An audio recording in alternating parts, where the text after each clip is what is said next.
Hi, in this video we're going to show you a trick you could use to try and remove a printer that doesn't want to be removed. All right, so I have this LaserJet printer here. I had a second version of it and I'm trying to delete it. So I went into the settings, clicked on remove, and now it's just stuck on removing device. So I stopped and started the print service again. I've even rebooted the computer and it's still stuck on removing device. All right, so we're going to show you a way to get around this. All right, so the first thing we're going to do is go to the Windows Services, and you could do that by typing in Services in the search box and finding this guy here, clicking on that. Now we're going to go to the Print Spooler service. So I'll right click on that, stop it. All right, so now we're going to open up File Explorer here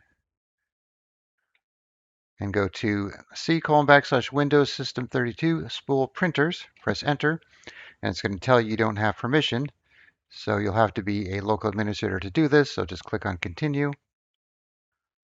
Okay, so if there were any jobs in here, you could delete them and then try it again, but this doesn't have anything. As you can see, it's empty.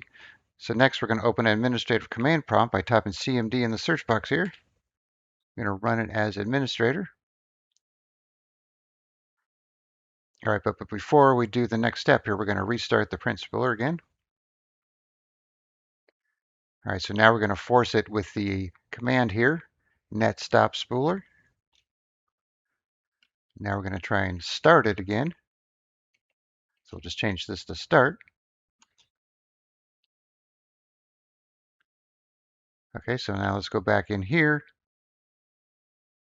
go back out, in. Okay, we had to wait for the print spooler to start. So you see it's still there. We're going to try removing it again. And now it's gone.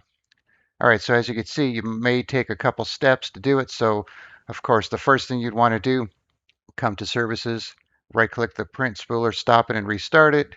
Then you could try rebooting your computer. Then you could try deleting the contents of this printers folder. And then you could try these two commands as a last resort. All right, so I'll put all this information in the description, and then you can see how it works for you. All right, thanks for watching, and be sure to subscribe.